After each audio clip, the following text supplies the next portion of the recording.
Episode 6, A Brief Slowdown. Chapter 6, A Brief Slowdown. Sometime after the others had left on their rescue mission, someone from the bar upstairs came down with food for him. "Courtesy of Lady Yuka, no need to pay," the waitress said with a wink. "Thanks," Kazuya said.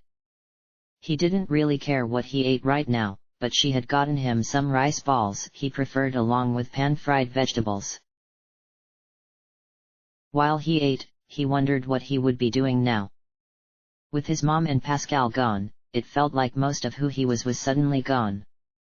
Of what was left after that, he still had his mission from the chief. The militia was controlling everything, perhaps even the police here. Kazuya didn't like the idea of that. But Yuka was here leading a group against Goto. He wanted to support her now that he was aware of that. Maybe he should see if the mall here wanted some extra security guards, give her group some extra financial support and help. He felt a lot better having spoken to Yuka, enough that he felt restless just waiting on the others to come back. Maybe not the security work yet, he'd want to see if his work as a summoner would be useful to her. There were already guards down here, so he left the hideout and drifted around the bar listening to what people were talking about. Ozawa was taking advantage of the demon invasion to quickly increase the influence of his gang. He was apparently buddying up to Goto, although that might have only been a rumor. People were still unsure of the demon summoning program. A few were complaining that it was hard to get used to. After all, it wasn't really useful until you directly contacted the demons first and convinced them to join you. There was also talk of Yuka's rebel group. Some thought they were just adding to the chaos, while others thought they were doing their best to stick up for Tokyo's citizens. But Yuka's group couldn't have much power now, not compared to Goto's militia, gangs like Ozawa's, the demon hordes, and the American troops.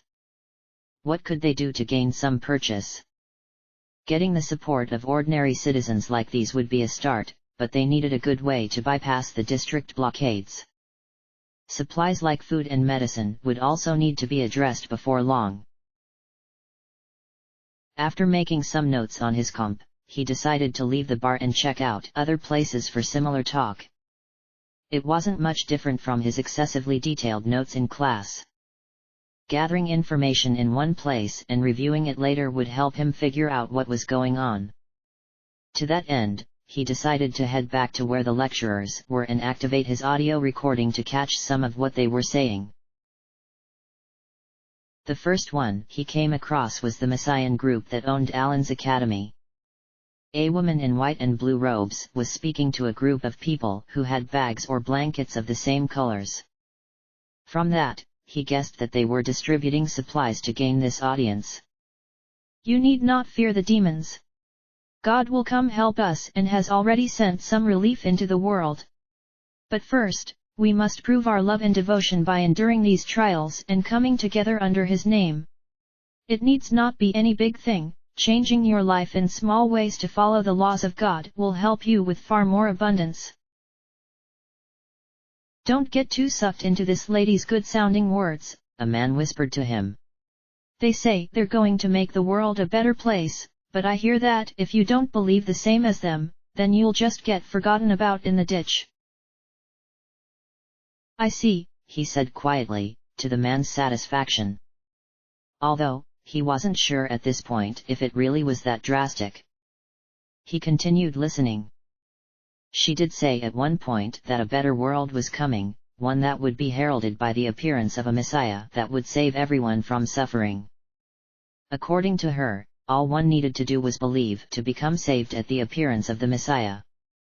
There was no mention of what would happen if one merely disbelieved, although she did say those who were evil, corrupt, or arrogant would be cast at the waysides, made to atone for their sins for an equal measure to their crimes. After hearing that, he went over to the other lecturer in the area. According to a sign on the wall, this was a group known as the Gaians. They had a temple here in the Shinjuku Mall, similar to how the Messians had a church. Were there spats between them? or just passive-aggressive competition. They too were providing what they could to people to show that they could take care of them. The man leading this lecture had a black and gold coat on, with a red insignia on the sleeves. The one who can truly save us from these tyrants and uncertain times is Lord Lucifer, the morning star that would guide us all, but has been framed as a deviant and evil force within the world by the slaves of a harsh and strict God, one who would self-admit in their scriptures to be jealous. Lucifer will reveal the truth to us all, that we do have the strength to survive even in harsh times like these.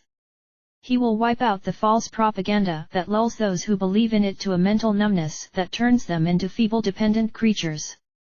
Do not fear the demons, learn to welcome them and accept their guidance, for they know the true state of humanity's soul. These are just lies to make the greedy and power-hungry accept them as tyrants instead, a woman said to a friend of hers as they walked away from the group. I hear they run secret blood sports, and that Goto himself is one of their number. Both of these people just want us to put our faith into them with just words and basic gifts, the other woman said. I'd like to see them actually do something. Don't listen to those two ladies, a woman near Kazuya said when he was watching them leave. We will do something, very soon in fact. What are you going to do to show your sincerity? Kazuya asked quietly, trying not to interrupt the lecturer. Well, they were right in that the Honorable Goto is one of us, she said. He means to bring Lucifer back into our world himself. Once he does, everything will change. Everything has changed an awful lot over the course of this week, he said. But I'll see what happens. You'll see the truth, she said, smiling as she went off to speak with others. He felt like he should hold off judgment. They both sounded good and they were doing good things. But then, that would be necessary to get more believers to their cause and gain momentum. Since he had this to start with, he shut off the audio recording and went to check out the rest of them all. In one corner, he ran across something odd, a demon that seemed to be a cartoony little snowman. Demons were getting to be normal to his mind already, as he had seen a wide range of what they could be. But this one was doing something that he could only think of as beatbox blues, turning some random noises into a song that was strangely soulful and wistful. When he checked the program, he discovered that it was a Jack Frost. And it really was just making random noises for musical reasons, as the program couldn't interpret it. It fit how he was feeling today, so Kazuya stopped there to listen for a while. The Jack Frost was really into his song, with his eyes closed and swaying to his own beat. Nobody else had stopped here. Perhaps they were wary of the demon. But he didn't seem troublesome, and Kazuya could address that if that changed. When Jack Frost decided to end the song and bow, Kazuya clapped for him. He jumped in, being startled, sending harmless snowflakes into the air. Woohoo, didn't think I had an audience. Hee-ho. Thanks. You're pretty good at that, Kazuya said. The Frost put his hand to his mouth. Oh, are you one of the new summoners? I heard things were changing and some folks could understand us better. Oh, that's great. I want to entertain humans, but they can't understand me normally. I think they could understand the soul of your music, once they stop to listen, he said. Actually, I was glad to hear something like that. I've had a rough day and it's comforting to have blues at this kind of time. Not so lonely. Oh, I'm happy to touch you like that, Jack Frost said, waving his arms excitedly. I'm gonna keep trying, and eventually they'll all listen to me. So while it's nice to have a human to chat with, I don't think I'll travel along with you.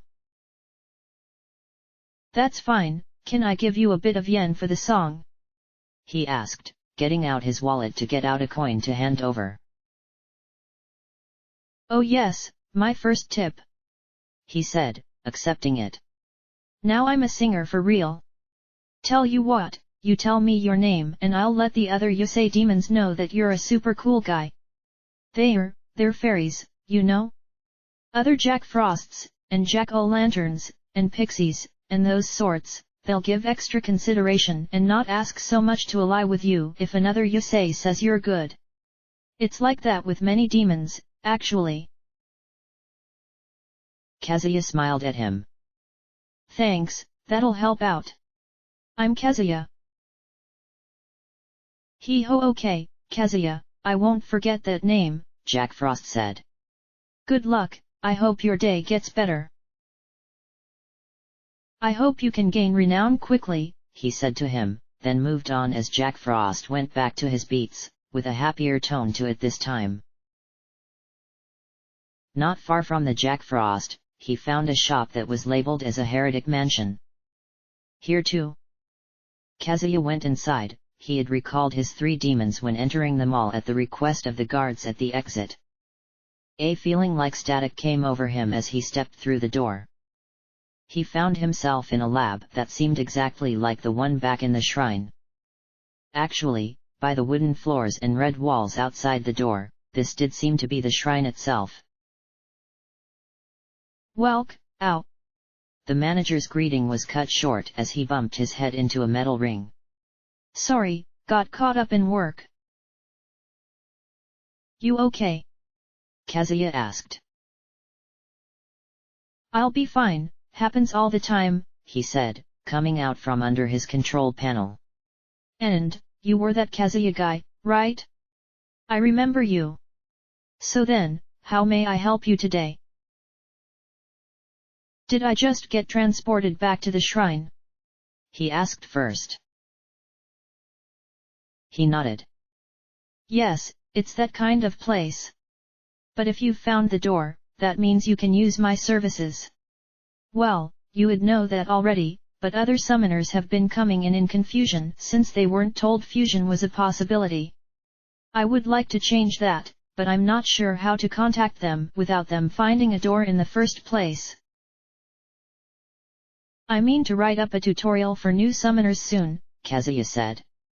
I'll make sure to mention about fusion, although I don't know much about it myself.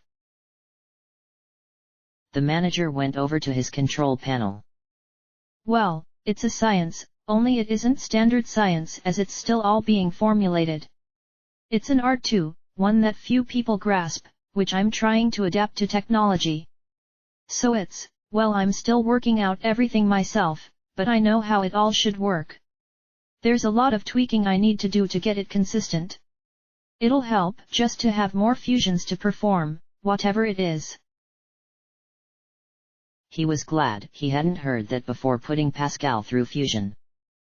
After briefly wondering again where his dog had ended up, he focused on what he could do right now. I see. Actually, I have 3 demons at the moment, I could try this out. Get more information to pass on to others. He grinned. Great. It'll work just as before, send them onto those front circles. The back circle is for triple fusions, if you want to try that.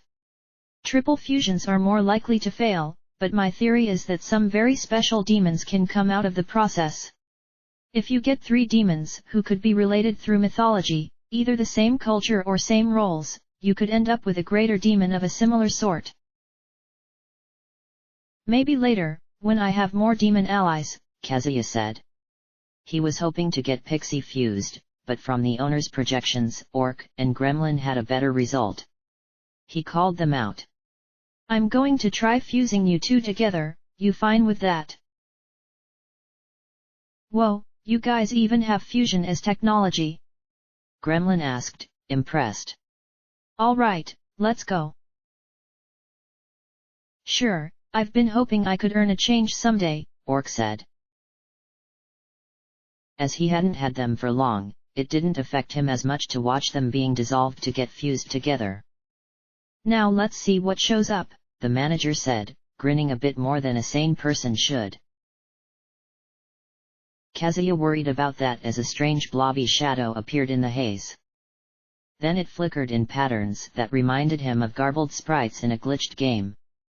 Fortunately, the garble rearranged itself into a more sensible form. It was a huge hairy creature that looked like a muscular man with wild black hair, green skin, and a lion skin pelt tied around his chest. At his side, he had a large gnarled club with a few thorns. "I am Troll, at your service," he said, thumping his club on the ground. His colors briefly inverted. I see, this should make for good study," the manager said, already making notes. "Are you okay?" Kazuya asked Troll. "Why do you ask?" Troll replied. "I feel great, like I just woke up from a great nap. Actually, I don't remember much before waking up, just that you're someone to respect. Whatever you're after, I'll make sure you win." "Thanks," Kazuya said. "We'll see how you fight later, Troll, I can't have you out in the mall." "I hope you call me out to a good fight," he said, accepting the recall. "Doesn't remember, huh?" the owner said, having been watching his screen this whole time. "Normal, though these numbers." "Is he really okay?" Kazuya asked. "That looked glitchy." Worryingly, the owner shrugged. "He looks fine on my end. It wouldn't hurt to keep tabs on him, though, that was unusual. I wonder if I can replicate that." He seemed too distracted in his study to explain more than that. After leaving, he got some coffee from a cafe and went back to the base to write up some critiques for Steven, as well as that new user tutorial. He checked on the new update for Demon Analyze. Thankfully, it kept a log of the past 12 demons he had encountered, with a separate list for his party members. Due to when it had been downloaded, what he had was Jack Frost for encountered and Pixie, Gremlin, Orc, and Troll as having been in his party. The Analyze gave an estimated stat spread, expected skills, and for his current party members, an estimate of their current mood. Troll seemed content for now. The Analyze was interesting, so he gave Steven his first thoughts, noting that he'd need more encounters with it to give a good review. He could give thoughts on the auto mapper, including some surprise that it could already differentiate between various shops and eateries. But it would be useful if it could retrieve the names of the places along with their basic category and if he could mark areas that remained unlabeled. Other than that, Kazuya had a better grasp on how this mall was laid out and could find places again easier. The new interfaces were better to him, more organized and legible. But it might take a new user checking it over to see if they could understand things quicker. Although, it would be more useful if the auto mapper had an icon on the main HUD so it could be switched to quicker than digging through menus. With all the demons around, taking less time to orient oneself before a potential attack was important. And then, the new user tutorial. Magnetite was important to understand, yet potentially alarming in a way that could deter users. Kazuya weighed his options, then wrote, "Magnetite is a natural resource given off by a human's emotional and rational processes. We cannot use this energy ourselves, but demons require it to maintain themselves outside of the abyss. Demons will refuse someone who cannot support them through personal magnetite. Through working with demons and defeating them, as well as keeping a healthy balance of mind and body, a summoner's capacity for magnetite will grow. This will lead to the capability to summon stronger demons." Next, it needed some advice on the hardest part, the initial step of getting a demon. A weaker and friendlier demon is advised as a summoner's initial contact, to get used to the negotiation process and have a lesser chance of rebellion. For example, a brownie or pixie would be a simple demon who shouldn't be too demanding. Agaki is also a good choice, provided some kindness is shown to it first. Along with that, choose a location where it will be quick to get back to safety should negotiations break down. If you are not confident in your fighting ability, allying with someone who is will be helpful for making the initial contract. First, one must speak with the demon and indicate that you wish to ally with it. Contracts cannot be formed under a time of high magical energy, as indicated by the abyssal lunar phase icon on the HUD. Outside that time, the demon will be open to talking. Next, give answers that appeal to or appease the demon. This will require figuring out a demon's personality type, which may require a few encounters to have a good grasp on. If they are pleased with the conversation, they will most likely make demands of gifts. It is advised that a summoner have a good supply of common items that demons like: life stones, spell stones, money, medicines. They may also demand some of your life or magnetite. Demons will not kill during negotiations, but they can break negotiations to attack if displeased or angered. Take caution in agreeing to a life or mag demand. Once the demon is satisfied and wants to be your companion, they will offer a contract. The terms of a summoning contract that the demon summoning program is capable of are as follows: the summoner's mag for the demon's loyal service. Take caution if the demon tries to introduce extra terms to this agreement. Accept the contract on the HUD and it will be official. The demon will now obey you and assist you. He got it completed and sent off to Stephen. Hopefully, this got more summoners who could help other humans fight back and stay safe. And now, the others still weren't back. How were they doing? He hadn't heard where the other yuccas were being held. Trying to get the girls somewhere safe with all the demons outside, this was a major operation for a small group. How many people did Yuka have here? Would his mother have been able to contribute with her paranormal knowledge? It had once been superstition, but now... And she hadn't been able to keep the house safe in the end. Why had they gone after her, out of everyone in Kichijoji? Was it because of him, because he had that golden apple that made the greater powers notice him? But then, Yuriko had found him even before he had gotten the apples. His mother could have cooked for everyone.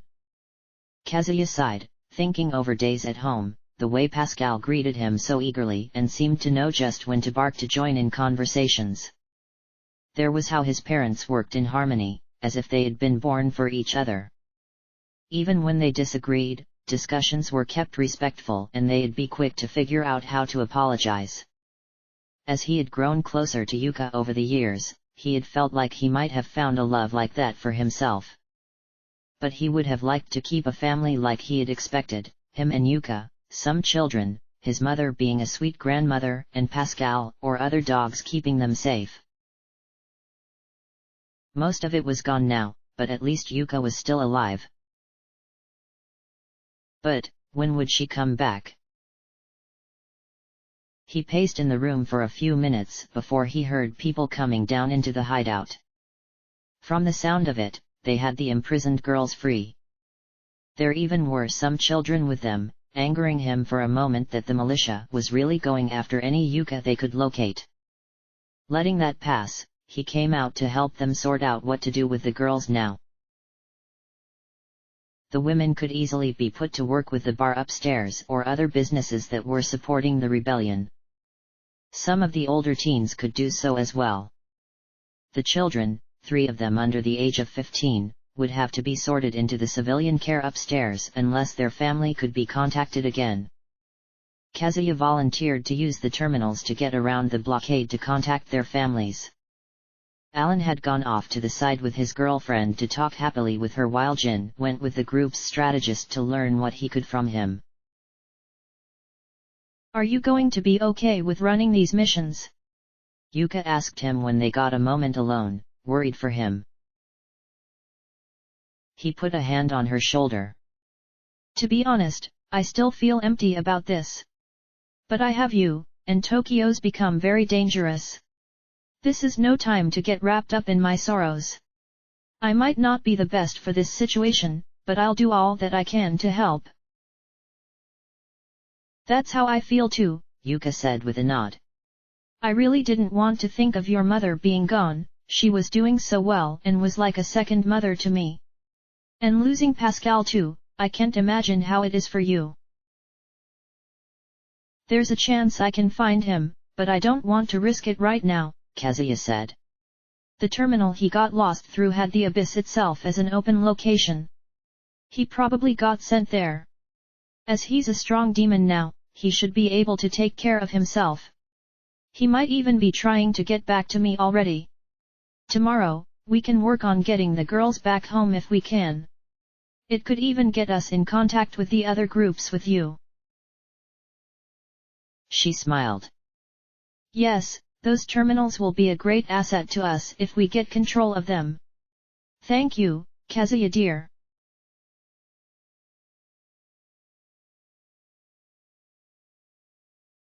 Another night, another dream. Kazuya wondered where he was meant to go today. There wasn't a clear direction today as this maze was not a single path. But, it was a dream. As long as he didn't run into Yuriko, it didn't matter to him. He picked a direction and began walking. When he came across a door, he decided to go through. He was back home, in the kitchen. And she was there, busily cleaning the counters. Mom, he said, going over to her. She often cheered him up, but this made him sad. Hello, Kazuya, she said, pausing to smile and give him a hug. It's always nice to have you drop by. But don't you have something important to be doing? I'm not sure what I should be doing now, he said. And, I have to be going on without you. You've got this. I'm sure of it, I took care of you for many years, and then you took care of me. She patted his arm. You're still taking care of others, so be sure to take care of yourself. If you're not sure what to do, do what you always do, listen to others, observe that's going on, take notes, review the situation. You'll find your way, as you always do. Thanks for reminding me, he said, meaning it deeply. It's been a bad day. So much has happened at once. He recalled a sharp, dangerous melody. Yes, it all started when I heard the music in class. That must have been when the demonic invasion began.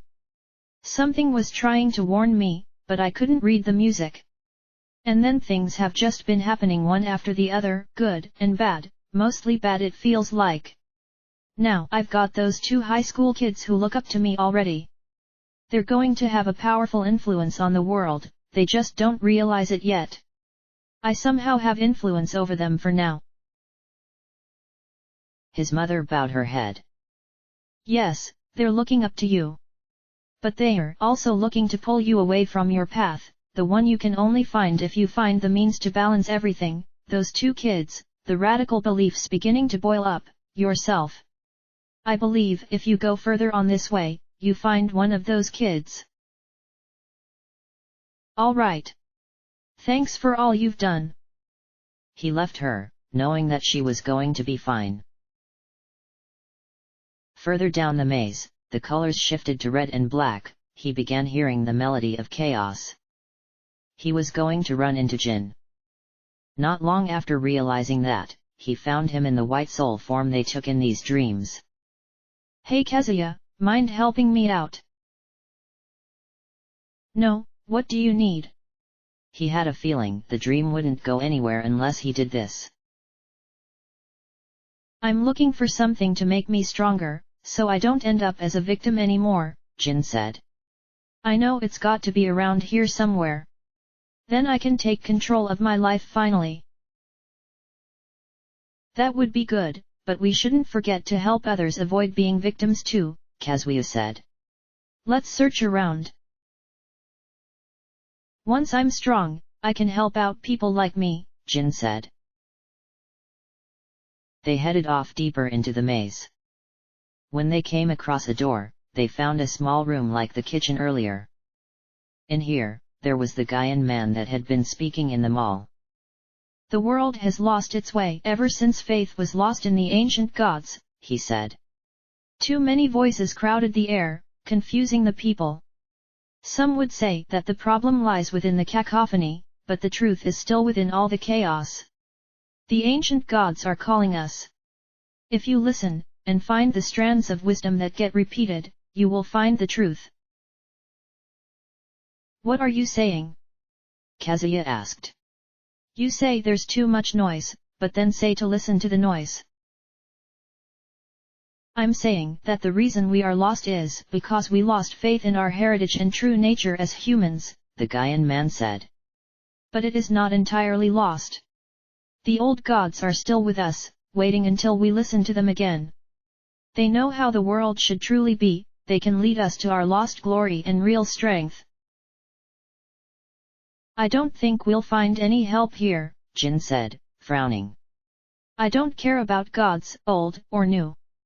If they lost belief, they can't be worth anything. And I really don't care about people who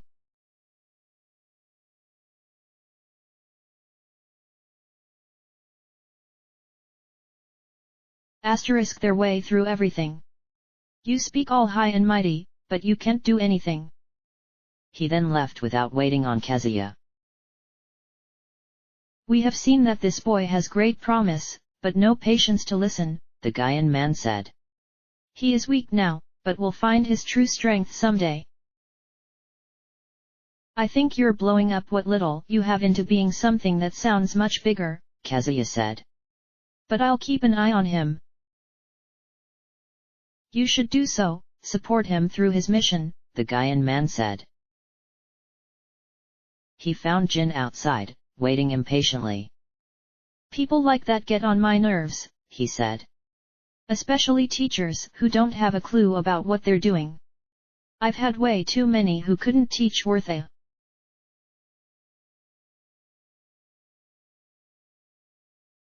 Can't rely on anybody but yourself, really. There are reliable people out there, Kazuya said. Haven't met many of them, he said. Let's go, I don't want this to take forever. Further down the path, a man stood in their way, flickering like most people here. He was standing unsteadily. Huh? Takashi, what they?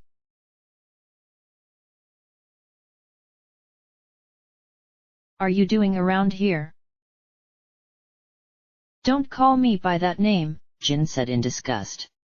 I don't want anything to do with you. Well then don't come around here, he said, shaking his head. If your mother finds out, she'll kick up a fuss again. I don't want to hear from her at all. We can agree on that, Jin said. Now get out of our way. Who is this? Kazuya asked. Jin answered dismissively, my father, the world's biggest loser as far as I'm concerned. Takashi, look, the world's a crazy place, Jin's father said. I mean, I was just minding my own business coming home from work and some naked woman stumbles up to me. She was a complete hag, and stunk like rotten meat. I told her to screw off, but then she killed me out of nowhere. No reason, but that's just how things are. The world's ways are always going to screw up a good guy and there's nothing you can do about it. Just give up and go home. Ignore him, he makes less sense than usual when drunk like this, Jin said to Kazuya. I'm not going to give up, I'll do things my way. Hang on, there's something I've always wanted to talk to you about, he said. I'm not listening, go away, Jin snapped, pushing past him. His form flickered away. It sounds like he was killed by a demon too, Kazuya said, following after him. Couldn't you listen to him just once more since he is your father?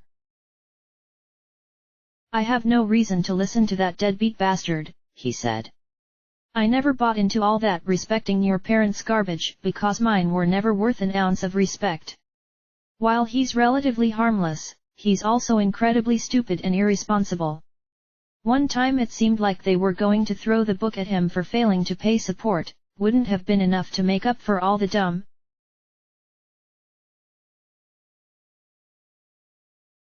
He pulled, but it would have been something.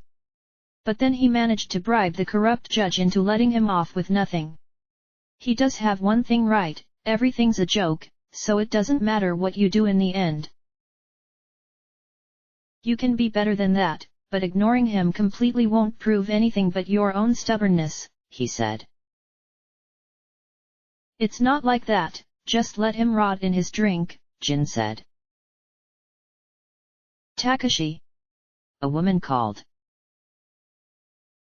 Oh great, maybe we should find another path, Jin said, sighing in annoyance. Is that your mother? Kazuya asked. He nodded. Oh Takashi, thank God we found you, she said, approaching with another man. You need to come home right away. Leave this place. Like I've always said, you're going to go to hell the way you're acting now. Shut up about that already! Jin yelled, his spiked rod appearing in his hand. I'm tired of your preaching.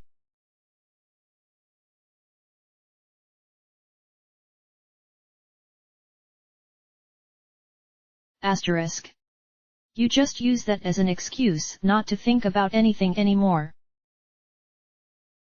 There's no need to attack, Kazuya said, grabbing Jin's hand before he could do something rash. But she's right, Takashi, the man said. You're making a mistake in following that violent gang and hanging around those Gaian fools. Come back to the Messiah Church, we can save you from the corruption trying to take hold in you. I've got no reason to listen to either of you, leave me alone, Jin demanded. And with that, both of them vanished. Humph, wish it was that easy outside of dreams. They're always taking about saving my soul, but they just want me as part of their stupid cult. My stepfather there is a priest among them, he speaks really nice, but he is a complete monster underneath that. He got her hooked on that crap years ago. That made a lot more sense of how he saw things. It still was something that should be corrected. That's awful. Did she change a lot? Immensely, he said, trying to be angry but letting some of his pain into it. Actually, I remember her being like your mom before he showed up in our lives. Things were really tough on her, and when the Messians gave her an excuse to ignore everything, she fell for it completely. She goes on and on about how just believing in this God is going to save everyone. And all you have to do is make everybody else believe too. Don't have to do anything worthwhile, you just have to believe. He snorted. Belief doesn't mean anything. That's what I've been saying all along, Jin's father said, coming up from behind them. Nothing matters, so to hell with everything. You're doing nothing but making excuses too, Jin said. Come on, let's go.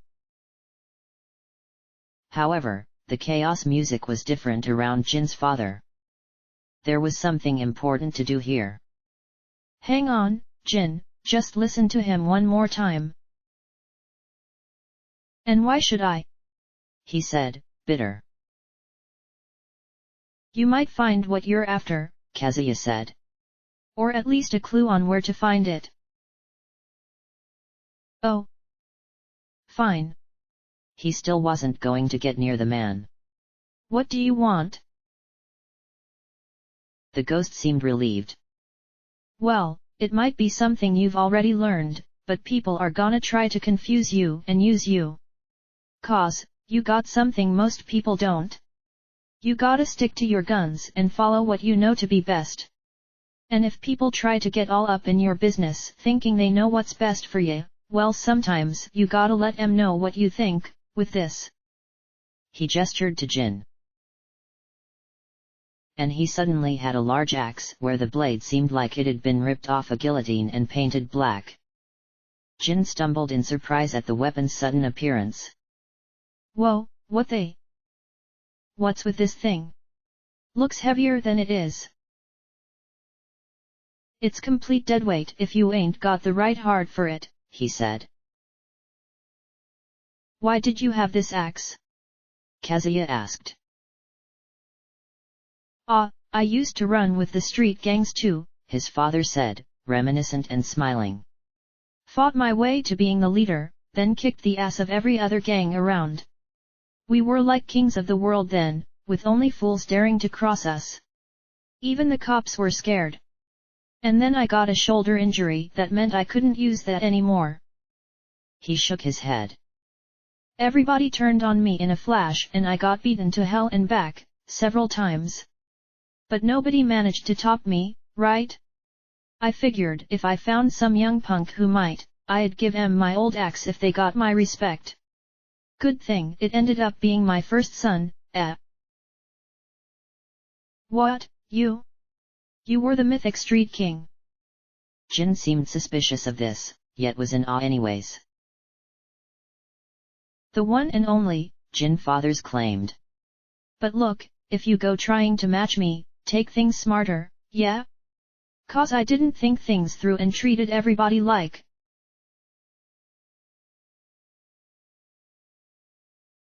And look where that ended up, the former king turned to a washed-out old loser always out to forget everything. At least I don't have to care anymore. I ain't scared of hell, 'cause I'm sure it's got nothing on what I've lived through. He then vanished without much more of a goodbye. You got that right, Jin muttered. And then the dream ended, with Kazuya worrying if he could get Jin to listen at all. End of chapter.